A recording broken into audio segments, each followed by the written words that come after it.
Welcome back to the Sam Acho podcast featuring Clif Marshall, a space where we go first, we give space, and we grow hope. We talk about faith, family, football, and finances. And today, we have another special guest. Sam, I am so hyped to welcome our friend Vinny Rey to the podcast today. Vinny has a great story for God's glory. Vinny is a follower of Jesus Christ. He is a husband. He is a father. And he recently went from being the Cincinnati Bengals team captain to being the Cincinnati Bengals team chaplain. Vinny played college for the Duke Blue Devils, and he went on to play for nearly a decade in the NFL as a standout linebacker and a special team stud. I got to watch firsthand how Vinny defied the odds, going from an undrafted free agent to the team captain of the Bengals. I was a performance director at Ignition, the gym that Vinny trained at every offseason in Cincinnati. His story is one of courage, consistency, and commitment. Vinny, thanks for being on the podcast. We are eager to talk faith, family, and football with you today. Man, Clif, I like how you wrote that, man. I like the rhyme scheme, the alliteration. That was all good, man. He was talking. We were talking before, and he was like, "Hey, man, from team captain to team." I went, oh man, and I know flows. It flowed, and Clif. So Clif, you trained Vinny. I met Vinny while training in those off seasons. I think that's where we met, if I'm not mistaken. Of course, we played each other, but just seeing you and a man of faith, a man of character, and a man who worked hard. That's the thing that stood out the most for me when I was training with you. I prided myself on being a guy who gave his all and who worked hard and was going to outwork everybody, right? Man of faith. And I look at Vinny, I'm like, oh no, he gives his all. He's a man of faith. He outworks everybody. I can't beat him. But it was this deal of like iron sharpening iron. And so Vinny, thank you so much for being on the podcast. My first question for you, we heard Clif talk about you going from team captain to team chaplain. What has the transition out of football, at least out of playing football, been for you? Yes, man, great question. So I think it was a little tough initially. So I came in the NFL in 2010 and I played 9 years, and then I tried to make a 10th year, did the whole, workout for this team, that team, getting flown out everywhere, even down to like around Thanksgiving, I think I was going and working out, but I ended up retiring in 2020. And one thing that my chaplain, Lamorris Crawford, who when he was the chaplain for the Bengals, when I was a player, he would always say, football's what you do, it's not who you are. He would always share that with the players. And he needed to say that because football culture is telling you that you are what you produce based on how you're treated. You play well, other teammates treat you well, coaches treat you well, maybe front office treat you well, family and friends treat you well. And then when you don't perform well, then you're not treated as well. When you're injured and you're not able to perform, you somehow become less important in the eyes of others. Nobody's going to say that, but that's how you're treated. And then one day when it's over, because the culture is telling you that you are what you do, then you start to feel like a widget that's no longer useful. I live in Ohio, and here you have, like, some people call it the Rust Belt. You'll have some of these factories, and it just kind of they haven't been used for decades. And you kind of feel like something that, hey, I used to be useful, but I no longer am because they found someone younger with less injuries. So I no longer bring value. So you feel your value is now down. But tell you what, during when I was retired, a brother at my church had said, he said, what you do matters, but who you are matters more. And that really set me free, man. That really helped me. And because I know what I do, whether it's football, whether you are an attorney, whether you are whatever your job is, that matters. But it matters more who you are. And at the very least, all of us, we are, I would say, the crown of God's creation. I don't believe we're random cosmic goo that happen to come together, right? I think we all have inherent value. And I'm loved by God. He made me to love me, and I can rest in that. So the transition has been pretty good from knowing that. At first, it was difficult because you're an expert at something, and then you go in and you try to jump in and be an expert at something else when you're really not, which is one of the reasons I think players may struggle financially when they're done, when they finish. Some people make it seem like, oh, former players just blow all their money and they lose it. There's some of that, but I think most of the time that it's someone trying to be an expert in something else that they never really put the time in to do. So I was looking to try to do something else, but I'll tell you what, being a chaplain kind of fell in my lap, and I love what I get to do with my family because my wife and I work together as chaplains. I know I was a little long-winded there, but I'll be quiet. No. There's so much. Great. So, Clif, I know we got some questions, but there's so much I need to unpack. Really, there's two things I want to unpack if we can like park there for a second. The first one is you said that when your chaplain, or maybe it was a pastor, said something that set you free. You said that it set you free. You know, who you are matters more. But when I hear set you free, I hear, okay, that means you were trapped or somehow not free before. What was that process like? The not free process? Yes. Yeah. So I guess we can go there. I've been following after Jesus for most of my life. I was raised in a Christian home, but when I got to college, I had a chaplain who shared with me the faith and kind of told me some things about myself that I needed to hear. And I've been following after him ever since. But during that time, I did feel, I guess you could say, trapped by kind of the thoughts of others. Like, man, I haven't gone out on my terms. I knew that one day I would hear the same door that you walk in, the NFL building is the same door you're going to walk out one day. But I had never been, released before. And that was kind of a shameful thing. Like, man, I'm no longer good enough. But I became secure in knowing that what my father thinks of me really matters the most. And I know he thinks highly of me because he paid a high price for me in Christ, in his son. I believe he gave his son, lived the life, not just but we were supposed to live and then die the death we were supposed to die in our place. So even though I was someone who was a man of faith at the time, I still felt a little, I guess you say, trapped in shame, in things not turning out the way I wanted to, with the game of football that I love.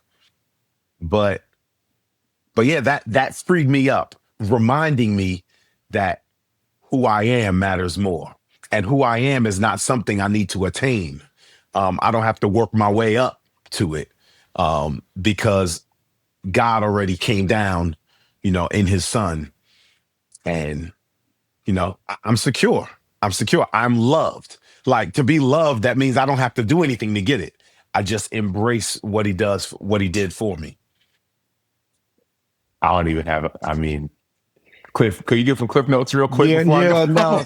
It's a lot here. It's really a lot to unpack, and it's something that coaches and players alike deal with. And I call it the idol of performance. Mm-hmm. In the Bible, it says you should have no other idols before God. But I've seen some of the strongest men of faith make their sport an idol, make it their God, right? And Sam, I wanted to just ask you, have you dealt with this? Have you felt the pressures in the outside world of, being the best and making the most money and earning the awards? As at some point in time in your career, was it an idol for you? Oh, without a doubt. I mean, yesterday, Clif, yesterday I had some friends over, and one of them just graduated from college at Clemson, and we were outside playing basketball, and I was playing with him, and it was my kids, and all those kind of things. And even in that, I wasn't winning in the basketball game, right? And I'd like to blame it on one of my children, but I'm not going to do that right now. But another buddy of mine was there, and I said kind of flippantly, like, man, I need to show my work, just kind of like, I thought I was joking. And I think I was joking. But there was something in there of like, dude, I don't want to lose. Even as I talked about the intro to Vinny of like, oh man, like Vinny, as much as we were, competing in the off season, like I didn't want anybody to outdo me, even in that. And then talk less of actually on the football field. On the football field of having coaches say, there was a sign in our meeting room, maybe my third year in the NFL. And the sign said, "You are what you put on tape." So imagine walking into practice every single day and then meetings at practice. Because think about it. You practice in the morning. As soon as practice ends, you might go take a quick shower, grab a meal. And then 30, 45 minutes later, you're in the meeting room. You're watching film of the practice. And that's throughout the week. And then the game comes on Sunday. Boom, you watch it on Monday or on Tuesday. You are what you put on tape. And so I was like, well, crap, if I have a bad practice, am I just bad? If I'm not performing, am I not? So that really got to me. And that there was something already deeper of chasing awards, I think. And I think initially it wasn't necessarily chasing awards. It was like, man, I have fun. I'm good at X, Y, and Z. But there did come a time, Cliff, where I remember, and Benny, you'll relate to this, or you may relate to this. Between plays in games, how you look to the sideline to see, hey, what's the personnel, or hey, what's the next play call, or whatever. I'd look to the sideline in games and practice, and sure, I'd look to see, hey, what's the next play call? But I would look to see if my coach approved of my last performance, of the last play. So if I made a mistake, they have their heads down. If I made a good play, they're like, hey, great job. Like, I was trapped. And if I could just be honest, like, I don't know when exactly it happened, but there was a time something changed in me, and I started looking to God for my approval instead of looking to the sideline. Instead of looking left or right, I'd look up, and I would just pray. I'd be like, hey, God, what did you think about that play? And I almost felt this peace. Bro, I felt this peace of like, great job. Keep it up. And what happened was the approval that I was looking for in coaches, I wasn't getting. So it was almost like the opposite. It was like they were looking down on me. And I was like, well, shoot, I got 17 more weeks in this season. It's early in the season. I can't live like this. I started praying, fasting. God, how can I rely on you and not rely on them? And so he started to show me like, hey, like my opinion matters. And so between plays, between games, it wasn't like I wasn't waiting for the coach to say great job or poor job. Immediately, hey, God, what did you think about that? And I felt a piece of like, great job. You're good. So the problem is the idol of performance. The solution, Sam, what you said is you start looking up and you play for God. And we call that the audience of one, right? Yeah. And I think when you do that, it allows you to play free. For 8 years, I've been a team chaplain for the Indiana Hoosiers men's basketball team, right? Where I was also the strength and conditioning coach. And so we'd have an optional chapel on game day, but great attendance and great dialogue. But I can tell you, man, this concept of the idol of performance is real. It was certainly real here at Indiana in the conversations that I had with players. And even when I was a strength and conditioning coach in the NFL, it was the same way. So I'm glad that we've kind of spoken on this, and I hope this will bring some peace and perspectives to some young athletes who may be out there listening to our show today. Yeah. No, that's so good. So remember, we said there was two things I wanted to unpack, Vinny. That was the first one, right? It seems like we unpacked it.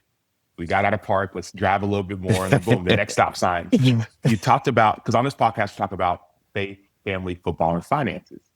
Yes. But so far, we haven't really dug into finances in depth just yet on any of our podcasts for whatever reason. But you made a comment about athletes, and not just athletes, but people who, I guess you could talk, let's say football players, athletes, whatever. And this idea of going broke when they're done playing. And you said it's not because they're blowing all their money oftentimes. It sounded like you said it's more of a an issue with identity or what? Let's unpack that for a second. The financial piece of what happens with athletes when they're done playing financially. Yes, I think it does connect with identity still, Sam. I think the idea is I have been told that I'm great for so long. I played football from age 7 until age 32 every year of my life. And there's others who are similar. You've been told for so long, hey, you're great at this, at football. And when you're in high school, you get to leave school early to go to football practice. Or when you're in college, you get to enroll early in classes because what you do matters more than what everyone else does. That's what's being communicated. So you're like, man, I'm important because of what I do. And then tens of thousands of people come to watch me and play in college and in the NFL. And I get all this affirmation and then it's done. I'm not playing anymore. So I need to get that affirmation again. So I'm going to be great at something. And just one thing that some players go into is business. I'm going to be the best at business. Also, it's a unique job as a professional athlete because you're getting probably the most money you're going to get financially early on in your 20s, where most people are going this way. You kind of start here and then you come back down at some point. So I think that may play into it also, but I think it's, hey, I need to show that I'm still great.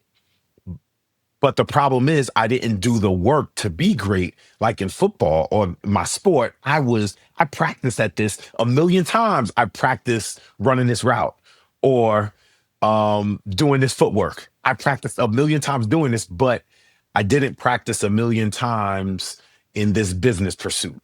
So that's just something I've seen. Yeah. And I like to correct the fact that it's not just a bunch of athletes just mindlessly spending their money on chains and cars, even though that does exist. I think it's mostly that way. I'm spending, or I'm trying to be great at business. And even I want to, here's another thing. I want to help my community that I came from. I want to provide jobs. So I'm going to give this money to this person who's not really qualified, but I'm leading with my heart. And I'm being genuine, I'm being sincere, but it's still, I would call foolish. It's a foolish thing to do. So yeah, financially, man, Why is it foolish? Why is it foolish? because you didn't dot every I and cross every T like as the athlete when he's getting ready for a game on Sunday. He has practiced full speed. He has done jog through. He has done walk through. He has watched more film than he even spends on the field. So he has dotted every I and crossed every T. But when it comes to provide trying to provide for your community or doing a business venture with someone, you didn't vet that guy out. You probably didn't even get did you get a background check on him? Have you seen what he has done beforehand? Have you talked to some people who have worked with him financially beforehand and not just your aunt or your cousin? So all these things are things that many former athletes learn like the harder way. But these are things you're just not thinking of because you probably didn't get your MBA yet, or you didn't, not to say you have to get an MBA, but you haven't spent enough time just toiling in the soil of business. You've been doing football, which is fine, but I don't want to just kind of talk circles, but pay your dues and learn financially, because financially it's what I think that you hit the jackpot. If you're in the NFL and you have a certain amount, you don't have to go and take the biggest risks, which is what some people want you to do. That's good. That's good. It's just the lessons of growth, right? Spent 25, 30 years, 15, whatever years at one thing, becoming an expert, becoming a pro, becoming best in class. So Yes. you can't just expect overnight to switch careers and just be best in class? It's like you think so, but it's like go back to when you started playing and forget sports, like whatever field you're in, you've been doing that for a number of years. You've gotten the number of reps necessary to be successful. And so in the same way in which you watch film, study tape, go over the plays, have been getting the reps in the weight room, all those things since you were 7, 5, 3, 15, whatever. In the same way, it's going to take that amount of focus, knowledge, skill, discipline in another area, and you can't expect it to happen overnight. I agree. Vinny, I know as a team chaplain for the Bengals that you're helping these players, right? On and off the field. But I want to ask you, as a team chaplain, what is your day-to-day responsibility, week to week? And then also, what is the greatest joy that you have as being the team chaplain? Man, those are great questions. So this is going into my 5th year as team chaplain. I'd like to share really quickly how I became chaplain. I retired in 2020, and the former chaplain reached out to me and said that he's going to be leaving to be a pastor in another state, another place. And he thought I would be perfect to be chaplain.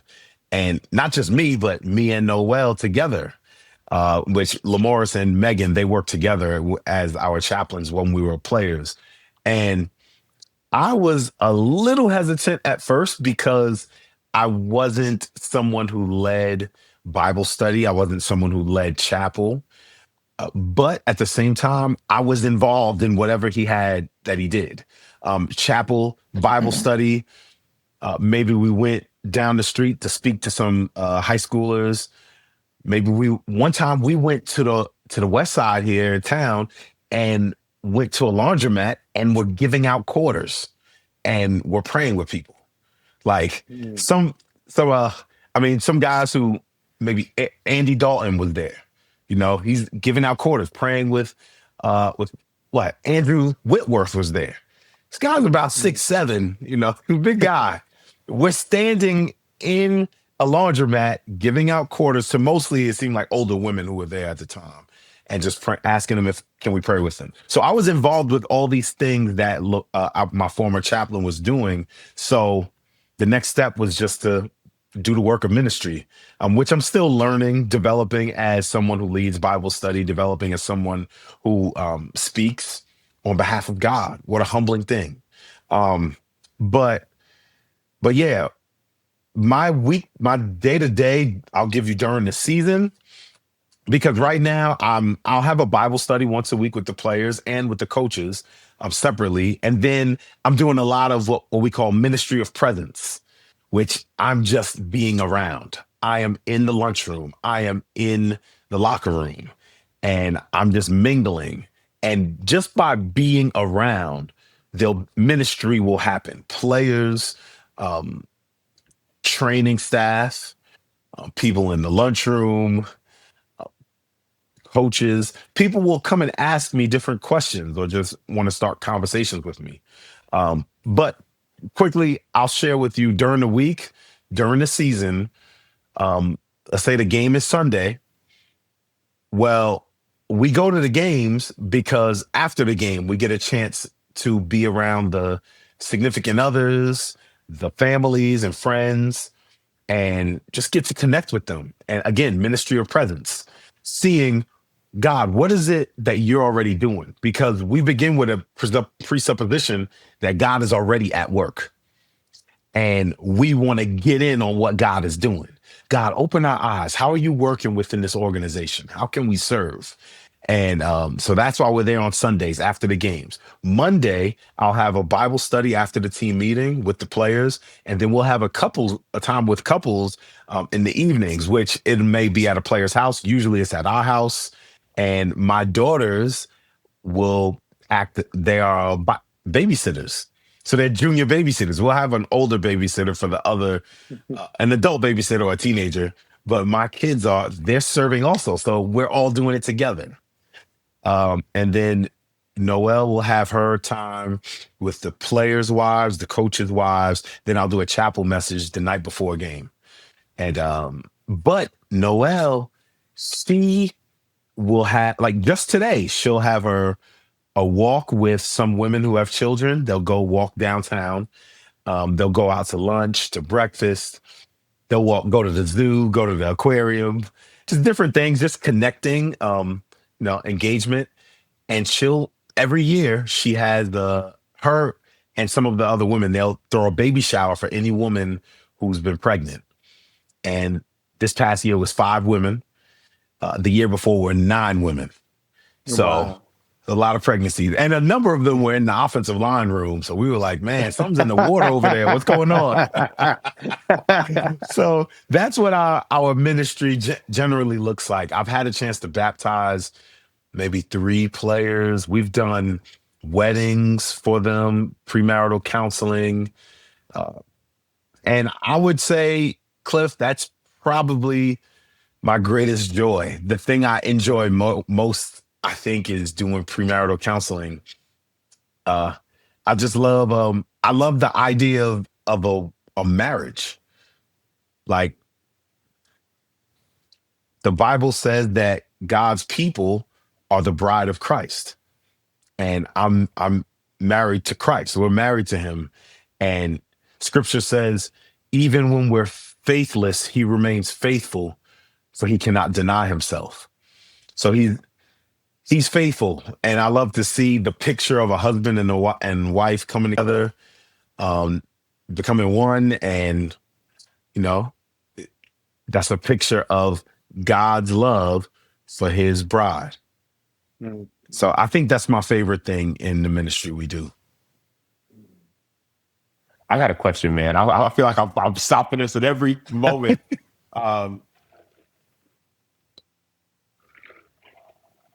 For somebody listening that's saying, okay, marriage is a picture of us and God's bride, how does somebody listening say, okay, I want to be a part of that?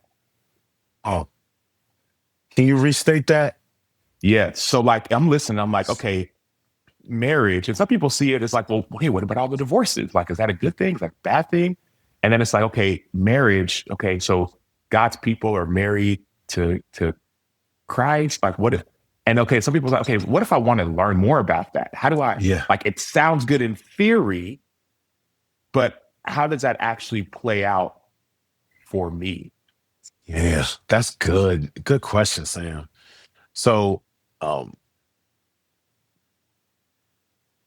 Jesus is like the husband, and the church is like the bride.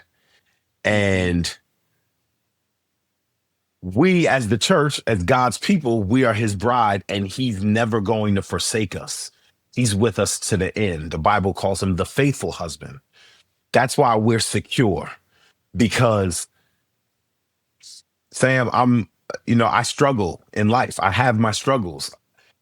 I have children, as we all have children here. And I think that kind of brings to the surface my issues where I am not patient. The word patient means long suffering. I don't suffer long with my children all the time. And I'm learning that, no, that's not cool. I need to treat them the right way. I need to be long suffering with them. Not just because it's the nice thing to do, but because God has been long suffering with me. There have been times I haven't been honoring God, yet he stayed right by my side. And for someone to get in on this and say, man, I want to learn more about how God is faithful to his bride and will never leave them or forsake them. I would say that's the best news, man. And that's also known as the good news, the gospel, that God became man in Jesus Christ. He lived the life we were supposed to live. There was a life, the standard, the Bible says we're supposed to keep, that we didn't. Yet Jesus kept that standard. He lived that life perfectly. This is news that we believe. It's good news, but it's news. We believe that this is a fact. But then he died the death that we were supposed to die. He paid the price when he wasn't supposed to, but it was in our place. So it was like he was our substitute. It's like if someone did did an egregious crime and the judge says, "No, you're free to go," we would say, "Man, that's unjust." Well, what if that's us that did the crime? The judge has to judge the crime. It's only right. Yet, because God is gracious and he's loving, he said, "Look, I'm going to provide an opportunity, which I'm going to have my son suffer in your place." So God's able to be just in his son paying the price that we were supposed to pay, but we get all his son's righteousness and goodness. That's how we're seen. And how do we get this? There's a word called repent. That means to turn. Turn from this way to go that way. But turn from all the wrongdoings in your life, all known wrongdoings, ways that you're living that you know is wrong. You turn from that and you trust in him. Faith is just like an empty hand. I'm gonna just trust in you, God. I believe the facts about it, and I'm gonna just depend on you. And by faith, you now have become a child of God, and God loves you with the very love he has for his son, Jesus. And you are the bride of Christ. That's great, Vinny. You know what? As I think about marriage, you can't have a marriage without a relationship, right?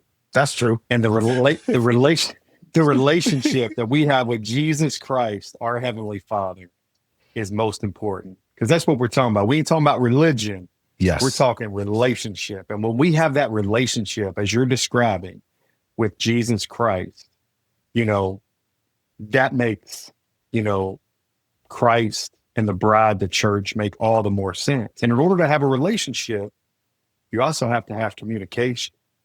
You have to talk. That's true. And you have to talk often. I can't have a relationship with anyone unless I have dialogue, unless I have constant conversation. And so I think that's a great reminder to us as well, as we're building this relationship with Jesus Christ, is that we have to communicate, right?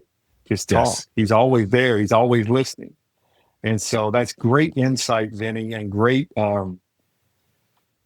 knowledge as you paint that picture for us. I do want to just go back a little earlier in your career, before you were a team chaplain, and talk about you as a student athlete and then as a football player. But one of the things I remember about your story is you rode a school bus.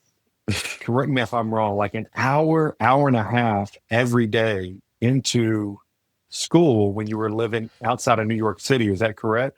Close. So I was living in Queens, and I rode not a school bus, but a city bus, and not just one city bus.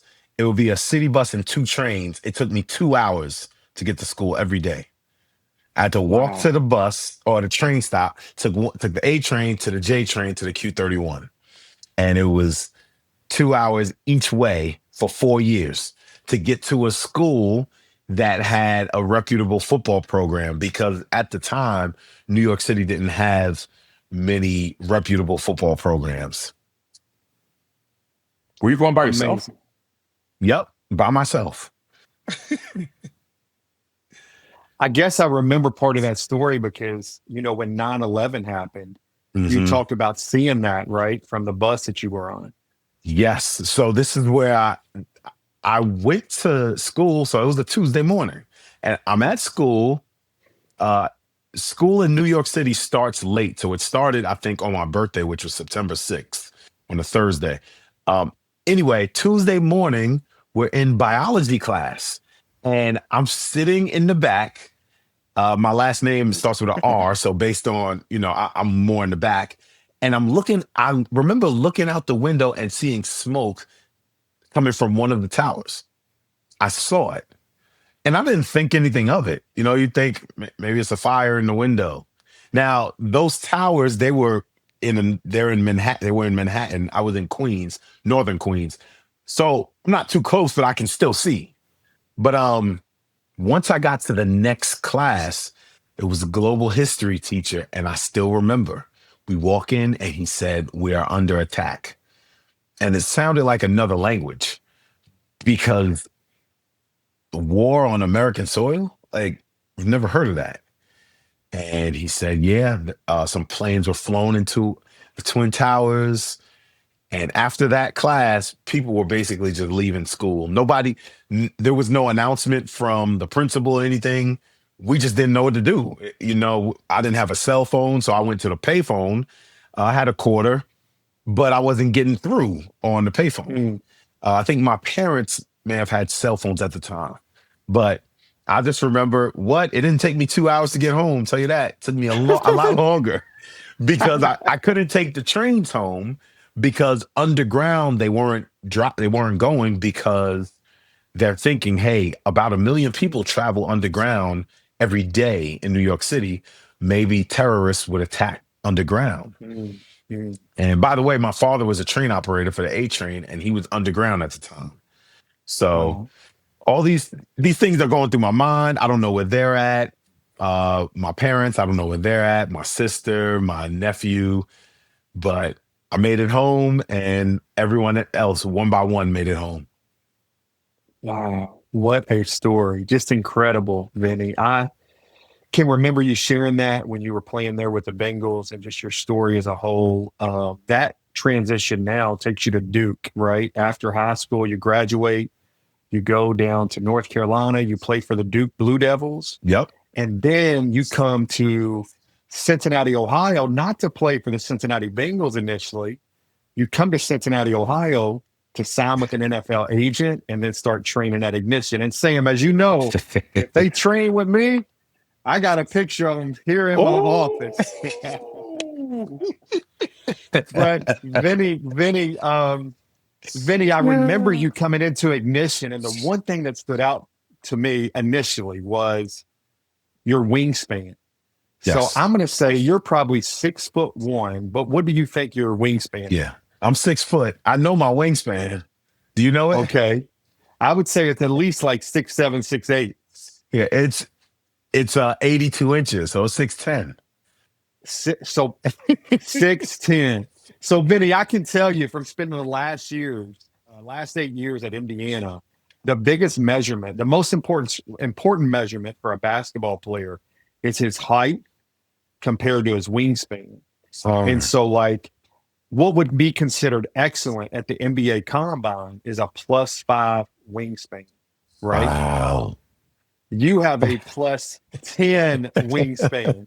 And that, Vinny, I can tell you, helped you become a great football player because, Sam, as you know, you have to have long arms to keep those offensive linemen off of you when you're a linebacker. But the other thing that stood out, obviously, is you ran a great 40 time. You had like a 4.5 40, just great athletic ability. But you don't get drafted. You sign as an undrafted free agent to the Cincinnati Bengals. So we actually ended up naming our NFL Combine Prep program after you, believe it or not. We started calling it Operation 53 because our philosophy at Ignition was we don't care if you're a first-round draft pick or if you're an undrafted free agent. The only goal is to make the 53-man active roster. And you did that after going undrafted for 9 straight years. You made that 53-man active roster. Yep. I want to know how you did it. Oh, man. Well, there's so much you can't control, as you both know. But some people say control the controllables. And what that meant was you don't come on time to meetings. You're early for meetings. Because when you get there early, the coach is already in there. So he'll go through what he's going to go through. So you get a chance to hear it twice. And just it was just competing with myself to be as great as I possibly could be. And just saying I'm not going to leave. Like every week, knowing the stakes also. Knowing the stakes that it's not a 1-year contract. It's not a 1 month. It's every day. Every day I'm going to be great, be as great as I possibly can. Colossians 3:23. With all your heart, work heartily. Work with all your heart in all you do. I'm butchering the verse. In all you do, work heartily. Ask for the Lord and not for men. So work with all you have. And yeah, it just kept doing it and made the team. First started off on special teams, and that's what I did. And I get opportunity on defense. I carve out a role, and just knowing that there is a little nugget here, but people, coaches, and maybe even in the business world, I don't know, but they're not maybe looking for the most talented. They're looking for someone who's going to consistently bring what they have. So you rather a guy who's a consistent 8 than a person who's a 10 and then maybe a 4 and then a 9 and a 6, because you want that consistency every day. The best ability is availability, of course, but here's another one is reliability. To be reliable, to be known as someone who's going to get the job done. Whatever they're called to do, they're going to do it. They're always going to be in the right spot. So I think I was that person, and you build trust over time, little by little, but you build trust with coaches over time. And I was able to get out there and make plays and just stay, man, and stay in one place for 9 years, have over 100 games that I played in as an undrafted player. I don't know the record, but I think with the Bengals, that's up there for someone who was undrafted. So, praise God. Sam, can you recall recently we had a strength coach from the Cincinnati Bengals that was on our podcast. His name was Jeff Friday. And Jeff went on to write a book called Built for Winning. And he talks about 4 foundations, right? The physical, the mental, the spiritual, and the social. And so we kind of put him on the hot seat as we were on this podcast. And we asked Coach Friday, has there ever been an athlete in your 30 plus years as a strength coach? And remember now, he was a Super Bowl winning strength coach who trained guys like Ray Lewis. Yes. And Sam, do you remember the athlete Friday mentioned when we asked who had the 4 foundations that were built for winning? Vincent Rey. He said it was Vincent Rey. Amazing.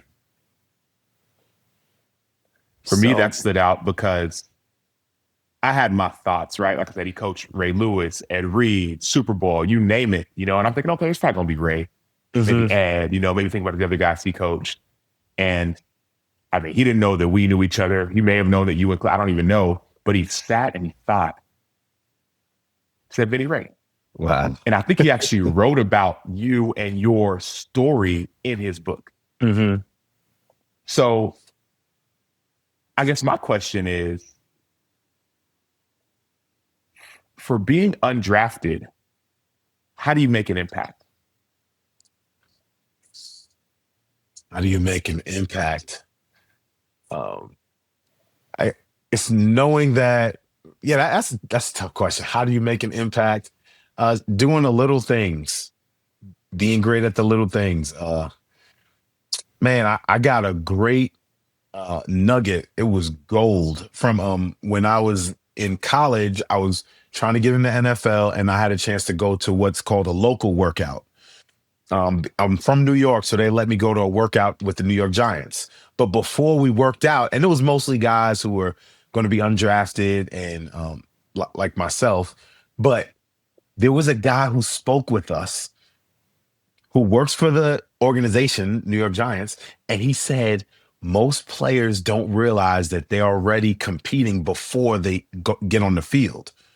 They're already being evaluated by how they carry themselves, by how they shake someone's hand, by how they look you in the eye when they're talking to you. And I didn't know any of these things. So you competing is not just on the field. You're competing to bring your best version of yourself in the locker room, speaking to people who you don't even know. For those who may be watching who don't know, when you're a professional athlete, definitely in the NFL, I don't know about the other professions, but there are all these people who are in the building that you don't know who they are. They're just in the building, and you don't know them, but you should treat them well because you just don't know. They treat people well because they're people, and you're always on display. And I think that's something I did a good job of, was just always treating everything like a game. Um, Even if it's practice, again, walk through, jog through. I'll mention these things. I don't know how many people are watching who really care about this, or listening who care, but there's something called a mental rep in sports that is important. It is highly important. Basically, what this means is let's say you're a rookie, you come in, or you're a young player, and there's someone starting ahead of you. Well, you're watching from the sideline, or you may be someone who's on the other side of the ball, just lining up so the players in front of you can do what they're doing. A mental rep is seeing what the person in front of you is doing. And then when you don't understand what they did or why they did it, you ask someone, hey, why did they do that? And they tell you, oh, this is why they did that. You just got better.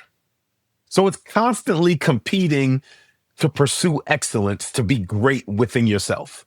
I'm trying to get better. I see this. I'm not getting any reps because I'm a young guy, but I see everyone in front of me at the position I play, and I'm getting better just watching him do what he does. And then when I see, oh, did he mess up there? Oh, he actually messed up. Hey, yeah, I'll let him know. Hey, I think you were supposed to do this, because I'm constantly getting better. So I think that's a way to have impact, is to just constantly get better. We talked about some of the highs, Vinny, the impact, right? Some of the undrafted 9 years from captain to chaplain. We want to talk about some of the lows. Yeah. On this podcast, we talk a lot about adversity. And so I want to ask you, what adversity have you been through? And what did it teach you? Man. Adversity. I'll give you two that come to my mind initially. The first thing that came to my mind was while in college, I was after my junior year.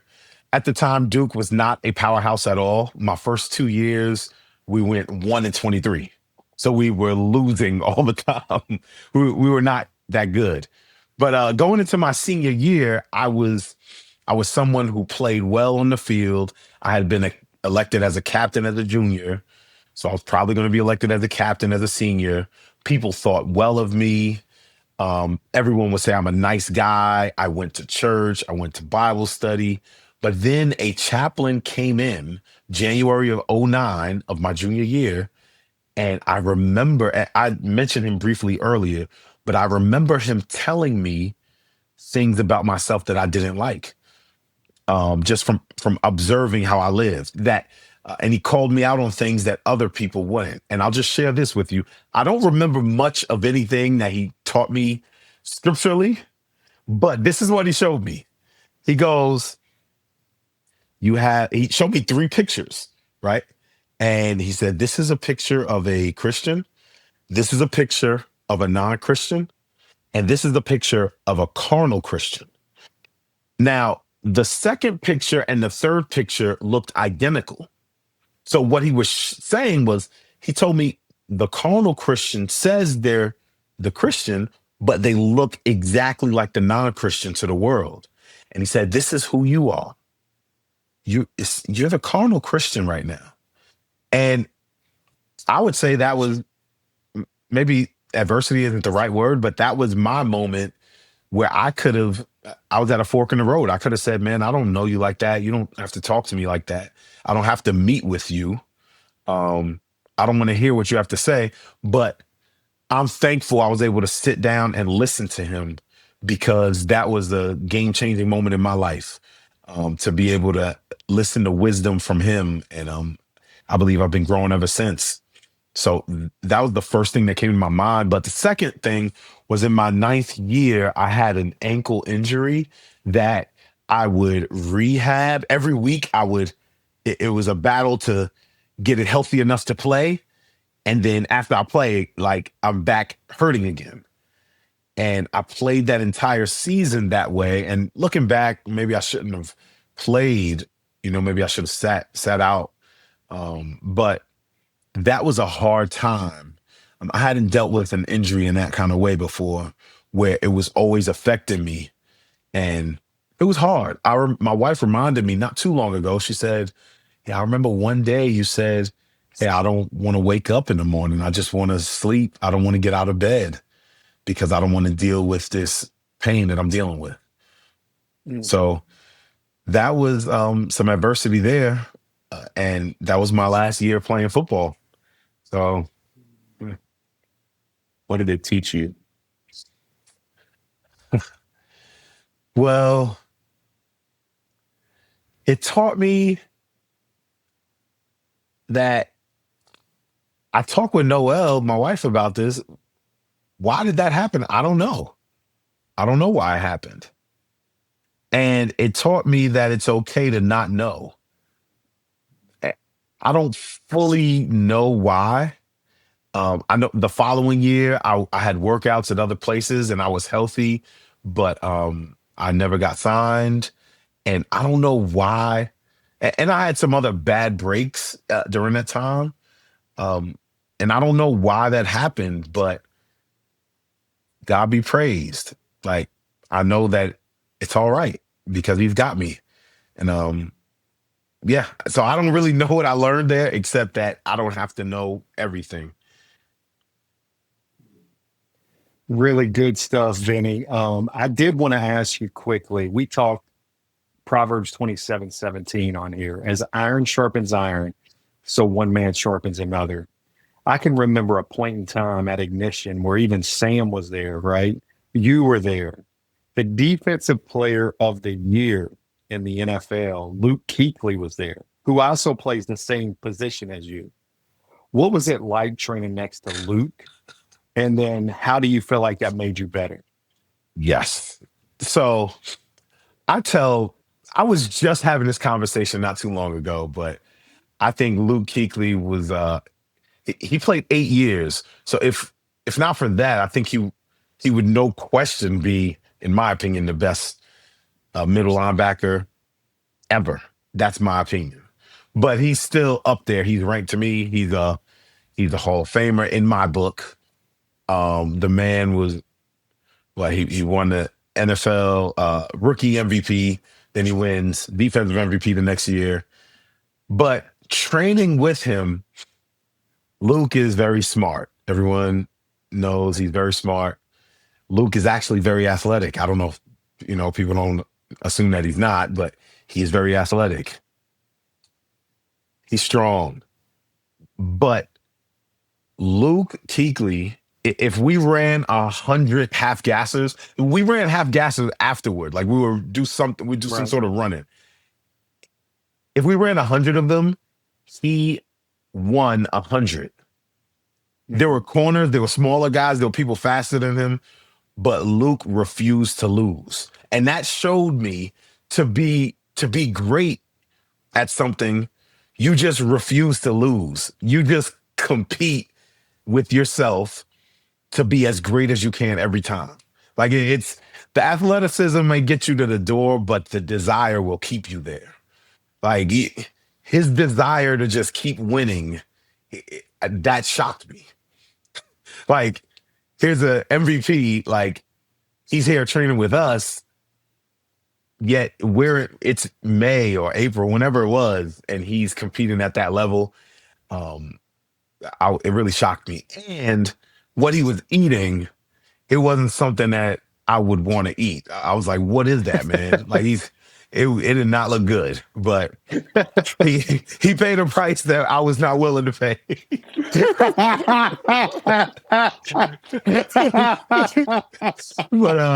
But yeah, that's what I got to say about him. He refused to lose sprints in the off season with people who we didn't even know. I was not at his level. And Yeah, that to me is greatness. Before Sam closes us out, I always like to give a couple Cliff notes. And man, Vinny, the first one I have for you and for everybody listening out there is to treat every day like it's a job interview, because that's what you did. And that's how I believe you went from being an undrafted college free agent to the team captain of the Cincinnati Bengals. The second one is don't fit in, stand out. You know, Romans 12:2 tells us don't conform to the patterns of this world, but be transformed by the renewing of your mind. Yes. And what I say that for is don't fit in and stand out is because I remember one time we were in the weight room and you were engaged at the time. I don't think you were married yet. You were engaged at the time, but you and your fiance went to a wedding out of town. And I remember you telling me and a few others that were around that you got her own hotel room. Yeah. While you got your own hotel room. And I thought to myself, well, that's not the way of this world. The way of this world is that you would get your hotel room with your fiance and you guys would stay in there and you would do what you do, right? Like most of this world does. Yep. But you, on the other hand, chose that's not the route. That's not who I am. I'm a man of God. I'm a man of character, and I'm going to stay pure until I'm married. And you got a separate hotel room. So I say that don't fit in and stand out. Don't fit in, instead stand out, because that's what you did on the football field and also off the football field. So I appreciate that out of you, Vinny. You made me better just watching you. That means a lot, Cliff. Thank you. Do you remember that? Do you remember the conversation, or do you remember getting two separate hotel rooms? No, I definitely remember getting two separate hotel rooms because we did that. Like it was a time where maybe she knew someone who was getting married, and I knew, so we did that multiple times. So yep. Yes. Well, talking about that impact, and I'm going to check something because stuff might fall down, and it's fine.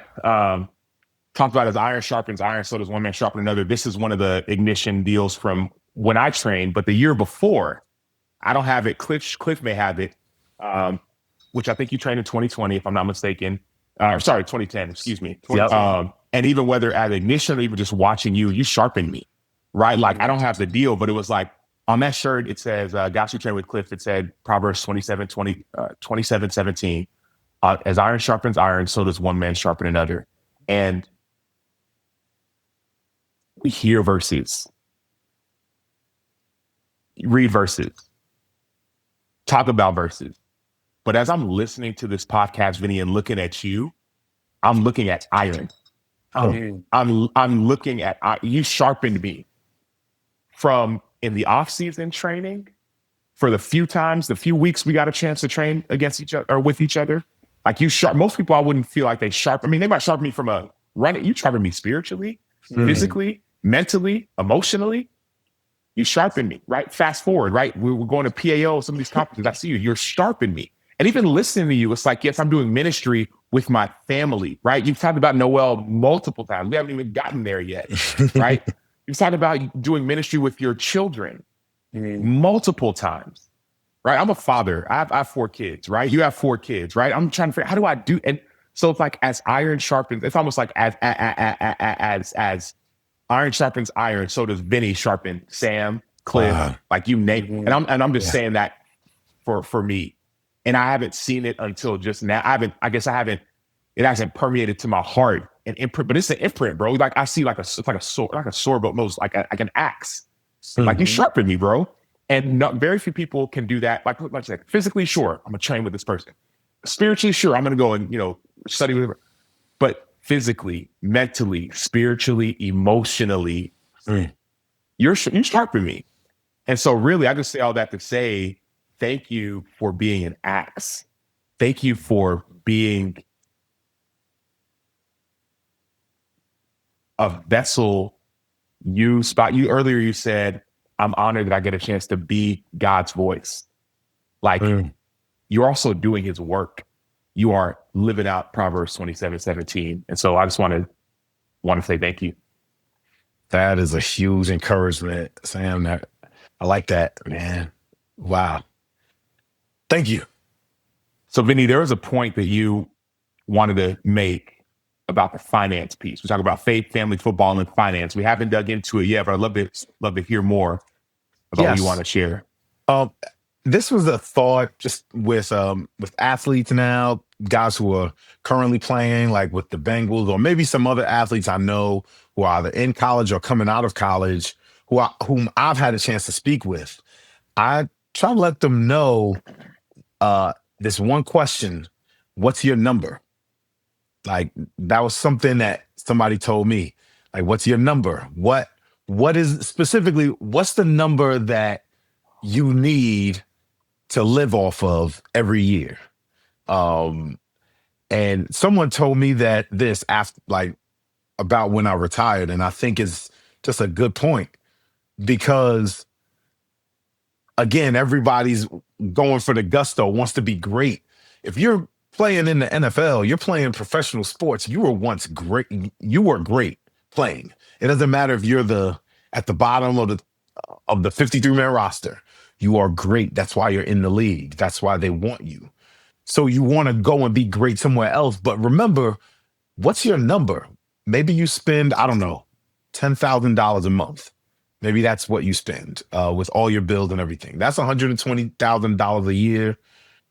If you could somehow get that amount passively, then in a way, you've kind of won financially. You can be out of the rat race. Some say you've won. So I know that's a lot of money, maybe $1.2 million. You're able to get 10% from that. And this is all rough math. Of course, you have to pay taxes, but start thinking in that manner of, what's my number that I need, like, per day, per week, per month? That would mean that I need to know some things. I can't just fully depend on financial advisor, which they're excellent, but I also am responsible. In Genesis 1, the Lord says, let them rule, let them take dominion, meaning we have responsibility. We're the steward what God gives us. And I did have a conviction that I wasn't being a good steward. I was depending on other people to handle my finances, which that doesn't mean I don't have to do that. I don't have to have other people help me, but I need to be knowledgeable also. I need to have some sort of idea. So all of that to say, what's your number? And I think a bigger point is, are you stewarding well what God is giving you? Again, that doesn't mean knowing every single detail, but also having the ability to manage whoever's managing your stuff. Do you know what you're paying them? Have you asked them? I say this to my shame. I didn't want to ask my financial advisors if like what I was paying them, because I felt like, man, that's my boy. These are my friends. I don't like that can hurt our relationship. But the truth is, I have to be a good steward for what God has given me. And in order to do that, I have to ask tough questions. I have to get outside of my comfort zone. So yeah, those are just some thoughts I wanted to add. Sometimes when football is what you do, yes, but you can also do other things. You have the ability to learn. Not to say you have to go and get all these high degrees. I haven't gone to get other degrees, but I learn little by little. So we are responsible ultimately for what God has given us. And what's your number? That's all I had. So good. It's this idea of how much is enough. You know what I mean? Like, how much is enough? You have to know that, and that's one piece of it. What's your number? How much is enough? Are you just chasing status, or have you realized, okay, this much is enough? Whether it's like for this year, for my career, for this generation, for future generations, and then also this idea of owning your wealth. That's what I'm hearing from you. Own it. So don't just fully delegate. I have no idea what's going on. It's like, no. And I felt some of the same things. I was scared at times to ask my financial advisor, hey, how much am I actually charging you? I don't want to feel dumb. Like, I don't understand. I didn't get it. Yes. And what are they talking about? And basis points. What does that mean? You know? And it's like, no, I need to own my wealth. Everyone wants to be a CEO, right? Like an athlete CEO. Well, CEOs make decisions. CEOs hire people and they fire people. CEOs they look at what's best for their company.